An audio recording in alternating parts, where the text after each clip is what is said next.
Dari Station 98,3 FM Radio Cakrawala, pendengar Cakrawala, kita masih di talk show spesial bersama Master Feng Shui nomor 1 di Indonesia, Bapak Yohan Suyangga. Ya, tadi udah banyak sekali yang dijelaskan oleh Pak Yohan mengenai bagaimana cara kita untuk menjual rumah. Ya. Ya, dan ada sekarang, satu lagi tips, Mbak. Orang kadang-kadang lupa bau rumahnya. Okay. Nah, kalau orang jual rumah yang baru atau orang yang rumah yang kosong, kadang-kadang baunya itu loh, ya kan, apeknya atau istilahnya baunya itu lembabnya. Maka usahakan mungkin pakai anti lembab udara, atau karena nggak ada angin, kasihlah, cobalah kalau kasih kipas angin atau udaranya beberapa jendela dibuka supaya tidak terlalu negatif. Ya. Yang kedua yang paling penting adalah kelihatan di situ tuh kalau mau jual rumah, kebanyakan penjual rumah itu nggak seperti penjual apartemen. Landed house itu harusnya disamakan dengan apartemen. Artinya apa? Di dalamnya interiornya sudah ada. Itu yang paling bagus. Interior sekarang kan nggak mahal, murah. Makanya banyak pengembang, developer besar itu memodali satu rumah contohnya dengan apa? Interior yang sudah ada. Justru kebanyakan justru yang paling laku yang rumah contoh dulu, yang sudah ada dibanding rumah yang bukan rumah contoh. Nah, maka penjual yang bagus, mau menjual rumah yang bagus, usahakan interiornya sudah ada.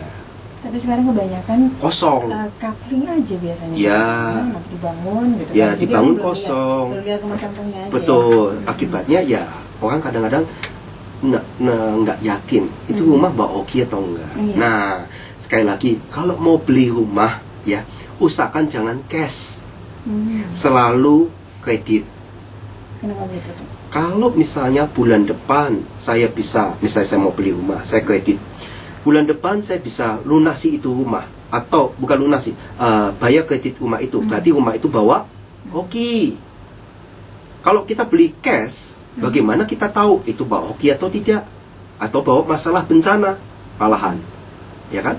Kalau kita kredit, artinya saya kredit paling 5 tahun, 3 tahun. Nah, dengan selama 3 tahun kok terus omsetnya naik, kemudian itu pendapatan naik, ya lebih hoki. Nah, berarti rumah itu bawa hoki. Nah, gitu.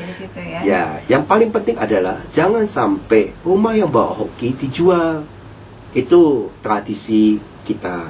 Jangan sampai rumah pertama dibongkar, atau justru kadang-kadang yang bawa hoki itu bentuk bangunan yang sederhana, bukan bentuk bangunan yang minimalis.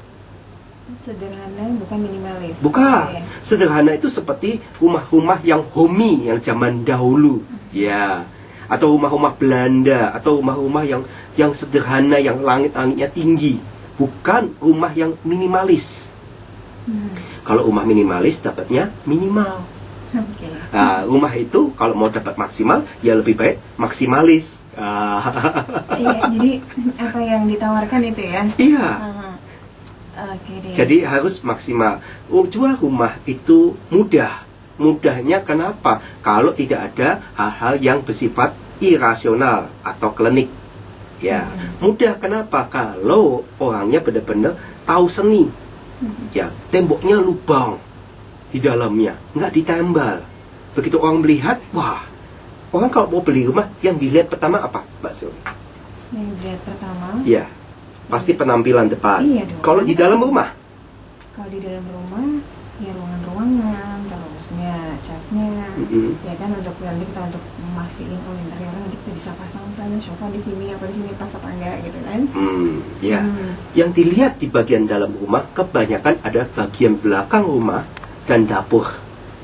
Yang ketiga baru kamar tidur utama. Nah, itu yang bagian paling penting yang harus di-maintain sebelum dijual. Kalau kamar tidur utamanya tidak ada ranjang, tidak ada apapun, lebih baik diadakan itu supaya orang kelihatan homey ya. Ya. Jadi kalau mau menawarkan rumah, tapi bagusnya kosong atau ada interiornya? Paling bagus ada interiornya. Oh, udah dilengkapi. Seperti tadi saya bilang, seperti apartemen juga, rumah itu juga seperti apartemen. Karena orang yang tinggal di apartemen selalu bilang ini apartemen, bukan, ini rumah. Ya. that's my home. Nah, itu bukan, oh that's my apartment. No, that's my home. Tapi kebanyakan orang sekarang kan menjual rumah ya kosong gitu kan. Nah, itu salah. Akhirnya dia nggak akan dapat, kurang benar. Kenapa? Karena dia tidak akan mendapat harga yang dia ingin. Ya. Oke, jadi baiknya dilengkapi. Dilengkapi. Ya. Jadi kamar tidurnya juga ada rajanya. Betul. Gitu ya. Ruang tamunya ada. Sudah sofanya. terisi. Oke. Makanya orang yang jual rumah waktu itu masih ada orang yang tinggal di situ lebih baik daripada yang kosong. Iya. Orang kalau beli rumah juga lebih suka kalau masih ada orang yang tinggal di dalamnya. Biasanya memang lebih terawat kan ya. Lebih terawat dan juga energi chi. Ya, chi-nya nggak kosong, tapi chi-nya ada. Iya. Nah itu. Oke, sekarang kita langsung aja buka line SMS ya. Yeah. Di 0855 untuk pendengar Mandarin Station yang mau bergabung ya. Tapi kita berhubungan dengan rumah ya. Iya. Membeli Betul. atau mencari rumah. Betul. Membeli, mencari sama aja ya. Menjual. Nah, menjualnya ini yang nanti tipsnya nanti ya. Iya. Oke. Nah, di sini ada dari Pak Marwin ya. Ya. Pak Marwin ini baru 2 bulan pindah rumah. Ubin keramiknya warna hitam. Waduh. Masih boleh tidak dibongkar di bulan apa yang baiknya? Oke. Ini lengkap kasih Iya. data lahirnya juga. Iya. 12 Maret 64 jam 10 pagi. Iya. Sekalian nanya usahanya lagi ya. Waduh. Rumah menghadap arah mana? Oke. Rumah itu Pak Marwin tidak tergantung sio, tidak tergantung setiap laki-laki yang tinggal di dalamnya ataupun siapa yang bekerja. Itu teori bohong ya. Banyak di internet, banyak ahli feng shui Singapura, Malaysia yang bilangnya seperti itu bohong. Buat apa Lopan? Buat apa Kompas Feng Shui? Jadi sebetulnya arah rumah seperti kemarin ada teman saya baik di Kuala Lumpur. Dia kasih saya foto rumah yang akan dibeli, landed house. Dia ada, kalau Tenggara ini gimana? Oh, Tenggara ini ya biasanya yang laki makin sukses tapi yang perempuan hubungan suami istri nggak bagus. Nah, begitu itu saya terus cari lagi dia. Wah, ini ada barat. Boleh, ada barat, tapi suami istri akan sering bertengkar nih. Yang kedua, kondisi rumahnya itu kosong karena suami dan istri sudah pisah. Nah, apa yang saya ungkapkan? Dia bilang, "Wah, we are very amazed. What you say is correctly 100% is true." Makanya saya bilang, rumah tidak tergantung dari pemiliknya atau sionya. Rumah tergantung dari derajat, berapa derajat barat, berapa derajat timur, berapa derajat utara, berapa derajat selatan. Nah, para pendengar Mandarin Station, tips dari saya, lebih baik rumah itu ya hadap arah yang major, arah yang utama, utara, timur, selatan, barat, daripada yang tenggara, timur laut, barat daya, barat laut, itu yang minor. Itu lebih bagus daripada, jadi gini ibaratnya, badan itu lebih bagus daripada tulang. Jadi kalau badannya utama besar, hadapnya arah utara, selatan, timur, barat, itu lebih bagus daripada yang tulang. Nah, itu arah derajat yang bagus. Jadi kalau hadap timur, yang bagus itu buat anak laki-laki pertama. Makanya orang zaman dulu, orang Tionghoa zaman dulu lebih suka semuanya rumah hadap timur. Atau di tempat-tempat ibadah semuanya pintunya hadap timur. Kenapa? Timur itu bisa ada 2 macam kalau dalam ilmu feng shui saya. Makin maju ya, di awalnya biasa atau kurang minus, tapi di akhirnya maju. Atau ada timur yang sebaliknya, di awalnya oke, dan di akhirnya negatif. Kalau barat juga demikian. Ada yang barat yang 5 derajat bagus, hanya 5 derajat, yaitu arah sengci. Maka ada yang makin lama makin bagus, tapi ada banyak pertengkaran. Lebih hebat daripada timur. Barat itu lebih kurang bagus daripada timur. Nah, ada lagi yang menghadap ke utara dan selatan.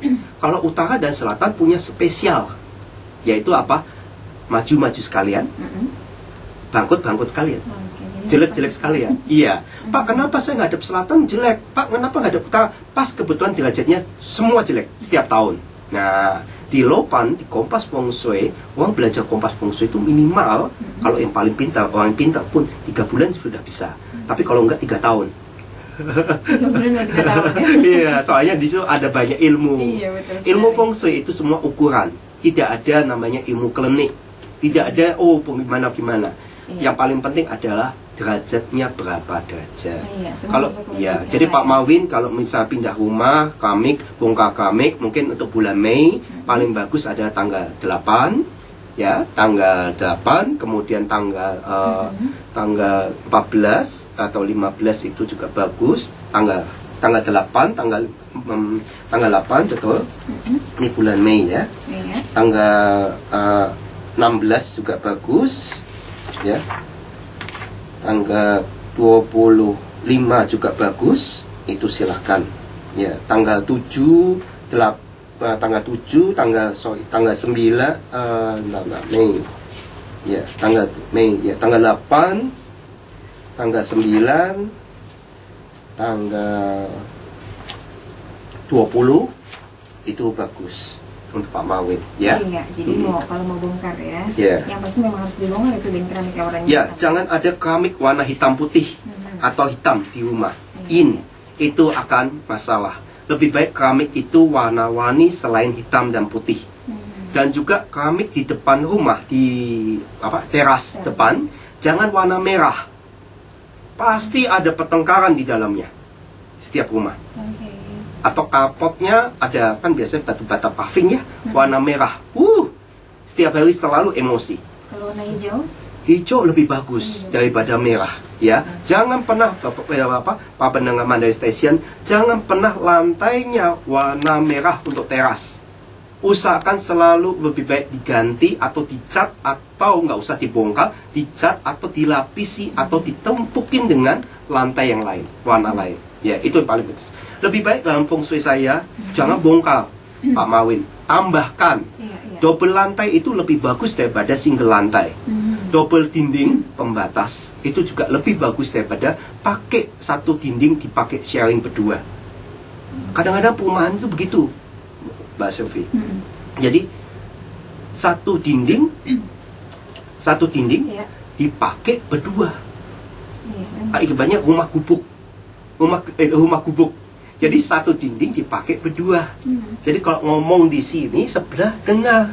Iya, itu tidak bagus. Artinya rezeki, kalau dapat rezeki ya sama-sama dibagi. Kalau dapatnya jelek, tetangganya jelek, suka bertengkar, ya energi yang jeleknya masuk ke sini. Lebih baik rumah Anda punya dinding pemisah sendiri, walaupun kesannya nanti lebih sempit, tapi nggak masalah.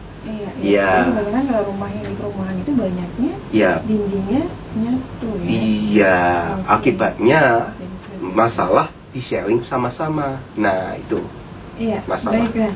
Untuk Anda pendengar Ramadan Station, jadi Anda bisa bergabung, tapi tolong ya, sekarang kita sedang membahas tentang rumah, berhubungan dengan rumah ya. Jadi bukan tentang bagaimana usaha Anda atau apa yang cocok dengan usaha Anda saat ini. Sekarang kita tentang rumah. Jadi Anda mau beli rumah kah atau mau menjual rumah, seperti apa yang cocok gitu ya. Cara menjualnya seperti apa juga.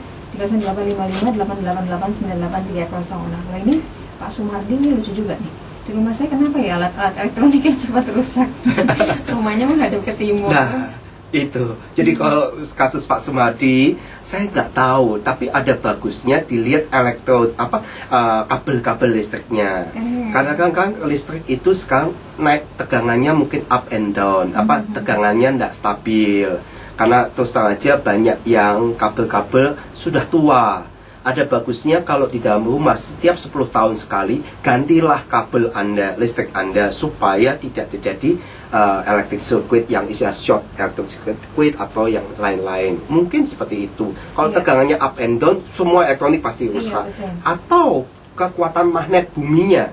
Di situ di tanahnya kekuatan magnet buminya tidak stabil. Akibatnya rumah itu terasa kesannya panas.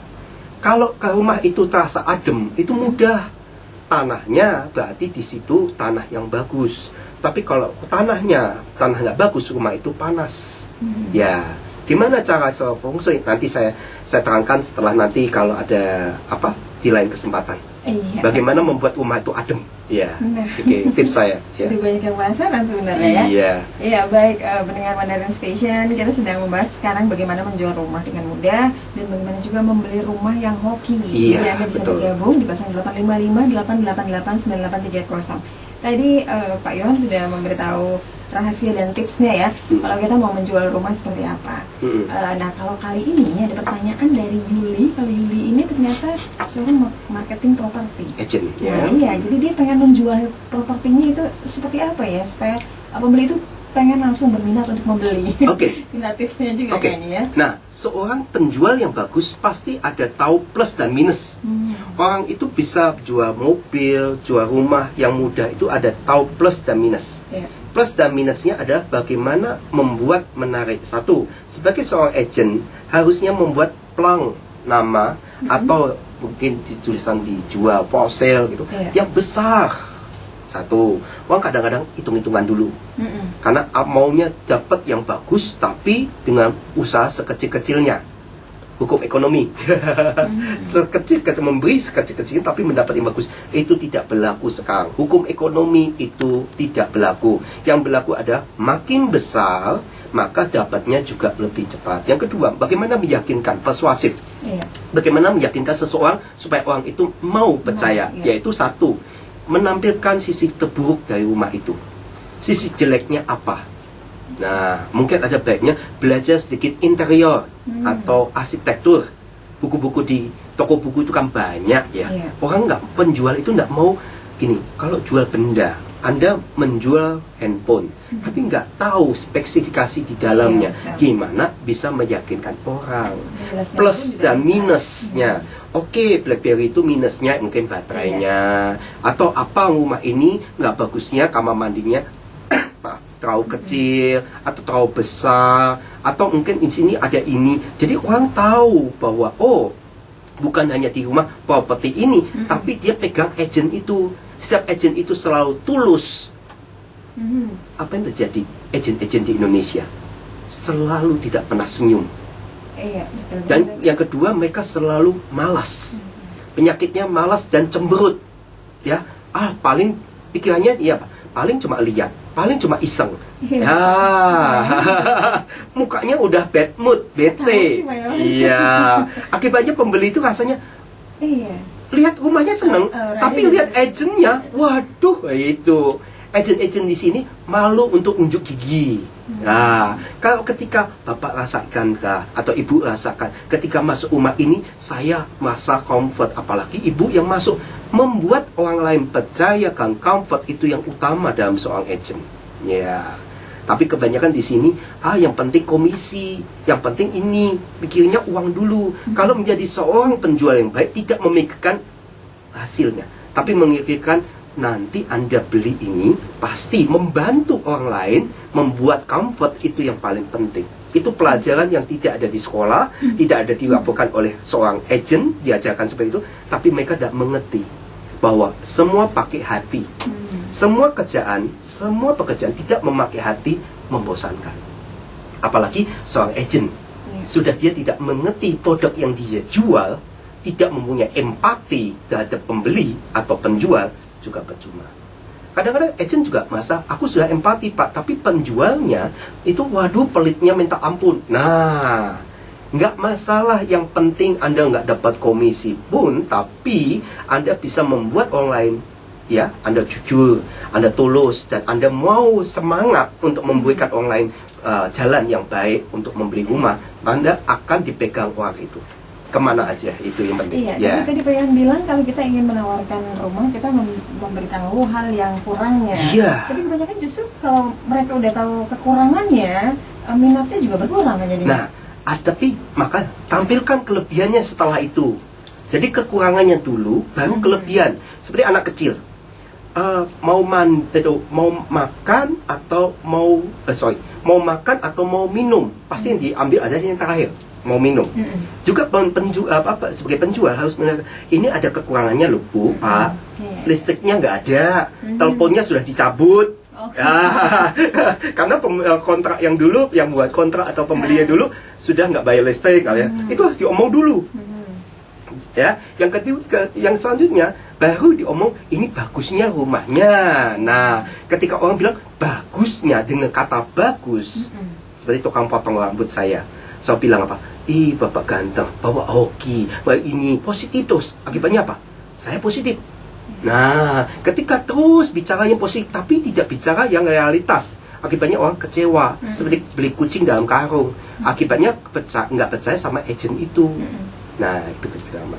Iya, jadi yang kekurangannya nanti akan tertutup oleh kelebihan yang banyak itu kali ya. Betul.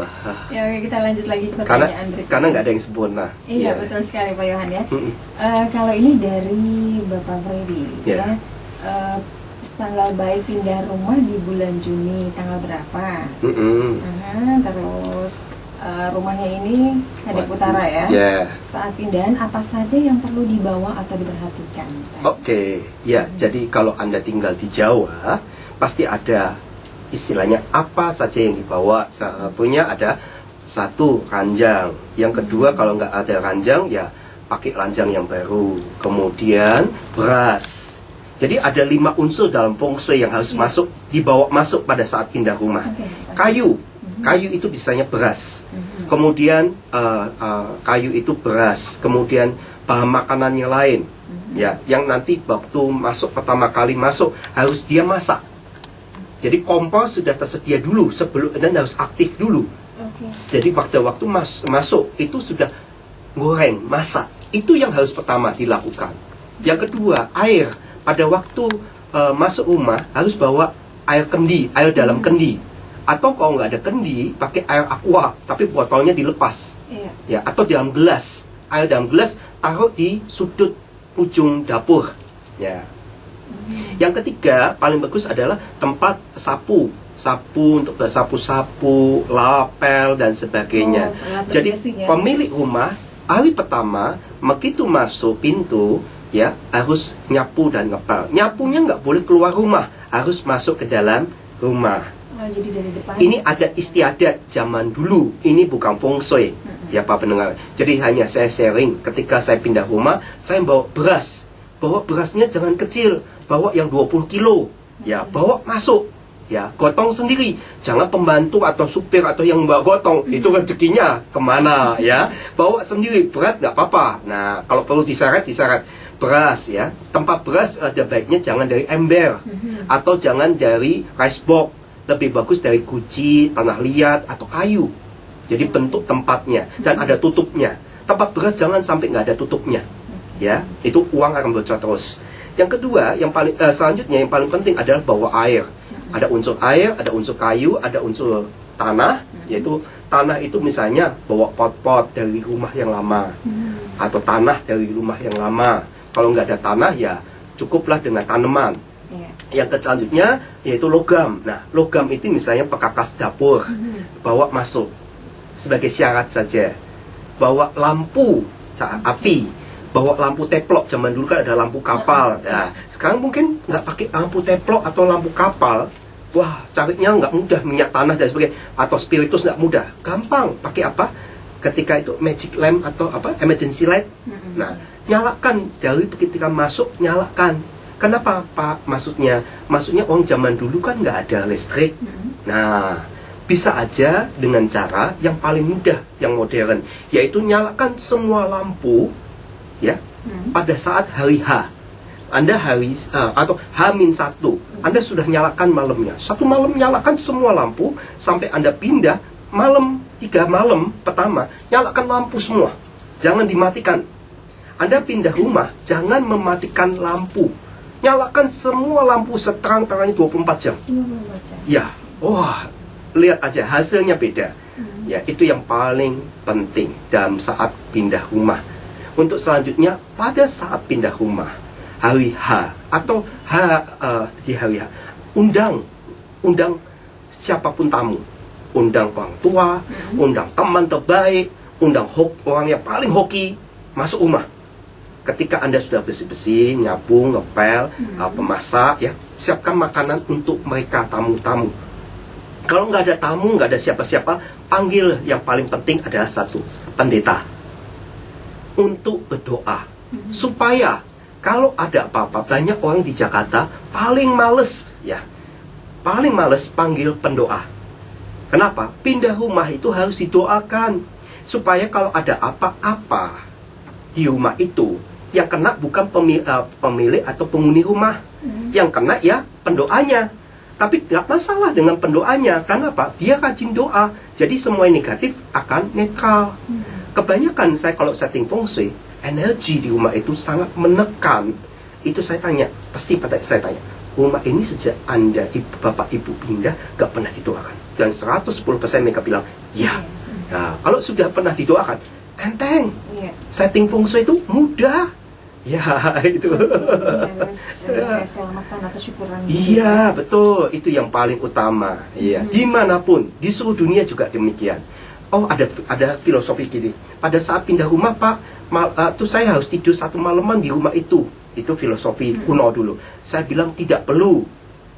Kenapa? Pakailah foto keluarga, tempel di kamar utama. Cukup, Anda nggak perlu tidur 1 malam. Ya, itu cara yang paling modern dari versi saya. Jadi ibaratnya begini, ada orang Jepang, klien saya, Pak, saya punya rumah banyak di Singapura, banyak di Indonesia, banyak di mana. Tapi apakah saya harus tidur 1 malaman di situ? Saya bilang tidak perlu. Cukup Mr. Sato atau Mr. Haneda, biar Haneda cukup minta foto keluarga Anda, tempel di kamar utama Anda. Sudah cukup. Nah, gitu. Nah, di sini ada yang ketinggalan nih. Ya.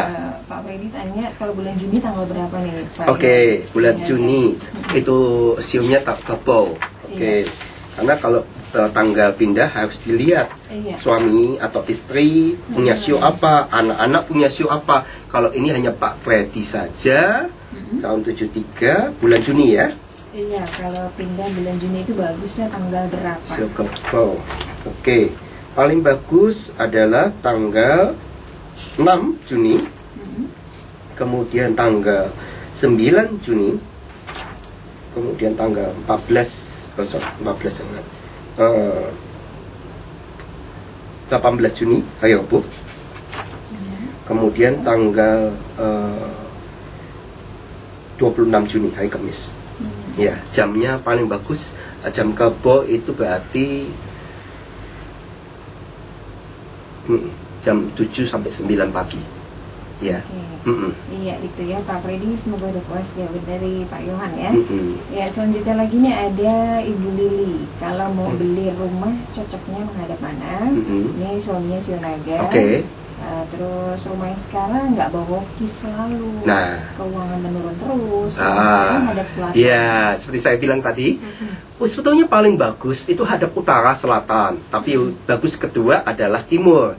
Tapi kalau utara selatan itu bisa membawa apes-apes banget, hoki-hoki banget. Semua rumah itu ada arah plus dan minus. Tapi kita tahu itu yang minus, seperti rumah ini, Bu siapa? Lily. Ya, selatannya kebetulan selatan yang arah yin, arah negatif. Maka ya, harusnya netralisirnya dengan memanggil saya. Yang kedua, ya karena selatannya berapa derajat saya nggak tahu, makanya saya nggak mungkin ngomong oh arahnya arah ini, oh hai, oh arahnya arah ini berapa derajat. Itu semua ada arah api, arah air. Pak, selatan saya selatan api, selatan saya selatan kayu. Jeleknya di situ. Waduh, ini netralisirnya juga beda-beda, nggak bisa dihantam rata semua sama. Nah, rumah yang paling bagus kalau di perumahan itu biasanya developer bangunnya ada utara dan selatan. Itu paling cepat terjual. Ya. Jadi semua developer di Indonesia kalau bangun rumah ada utara selatan cepat terjual.